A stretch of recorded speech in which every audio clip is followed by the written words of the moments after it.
Pretty much everyone loves music, right? It's just everywhere. We listen to it, we feel it. It's this amazing language that connects us all. But have you ever actually stopped and asked yourself a super simple question that's actually kind of tough to answer? I mean, what is music really? It sounds so obvious, but the second you try to nail down a definition, it gets slippery. So that's what we're going to do. We're going to dive right into that question and see if we can figure this out together. Okay, so to get started, let's just forget about all the technical stuff, the definitions and theory. Let's just think about how music actually shows up in our day-to-day lives. It's all about the experience, right? The feeling. Think about it, that feeling when you're just belting out your favorite song in the car, or maybe just getting completely lost in the sound of a guitar.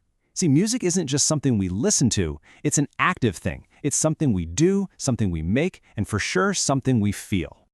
But here's a cool thought. What if the real clues to what music is aren't buried in some dusty old textbook? What if they're hiding in plain sight, in the simple way we talk about it every single day? I mean, just take a simple phrase like, let's sing a song. What does that really tell us? Well, right away, it tells us music is something we do together, a shared thing, and it's vocal. It's about using our voices to express ourselves.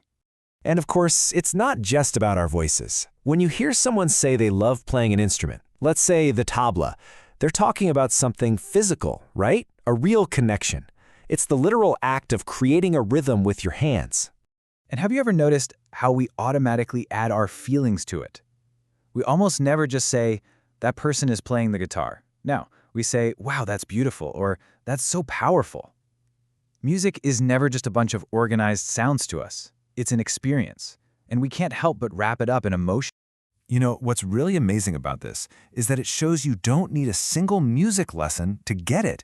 You already have this built-in, intuitive sense of what makes music work. You can pick out a rhythm, you can feel a beat, you can enjoy a melody. It's like it's hardwired into how we listen. Okay, so we've got these everyday ways of talking about music, which are super insightful, but, as we start to dig a little deeper, the language we use can get a bit more specific, a little more, well, musical.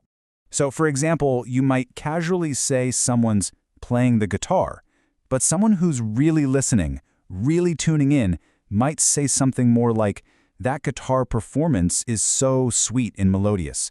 Do you hear that shift? It's subtle, but we're moving from just describing an action to describing the quality and the emotion of the sound itself. It's a whole different level. All right, so we've looked at how we talk about it, but where do we find an actual definition? Well, here's a fascinating idea. For centuries, scholars and artists had this belief that the best way to define music was with, well, more music. They thought the answer was hidden inside a song. So let's kind of walk through their process. Step 1, just take a second and think about all the music that's part of your own life. Got it? Okay. Step 2, you talk about it, what does it all mean to you? And then, the final step, you listen, really listen, to a special piece of music that was made specifically to capture the very soul of what music is. I mean, people have been wrestling with this question forever. And one of the most incredible attempts to answer it wasn't some dry, boring dictionary definition. Not at all. It was something else entirely. It was a poem, put to a melody, created to be sung. And this is where it all comes together. That ancient verse, it gives us this wonderfully simple, yet really complete idea. It says that music is basically a combination of 3 things. It's a beautiful expression made from sweet singing, skillful playing, and joyful dancing. Now, is it the only answer? Maybe not, but it's a really powerful one, an answer that's actually a piece of art itself. So we've come a long way, right? From just our everyday chats about songs all the way to this ancient poetic definition. But this isn't the end of the road. Actually, this is where the really important part of the journey kicks off. Because here's the thing. Music isn't just something to be defined or analyzed or even just passively listened to. No way. It's something that's literally waiting for you to be a part of it. It's like an open invitation to create, to express yourself, and to feel something amazing. So as we wrap this up, the question really changes, doesn't it? It goes from what is music to something way more personal and honestly way more exciting. The real question is, what music will you create? What song are you going to sing? What beat are you going to tap out? That answer? Well, that's completely up to you.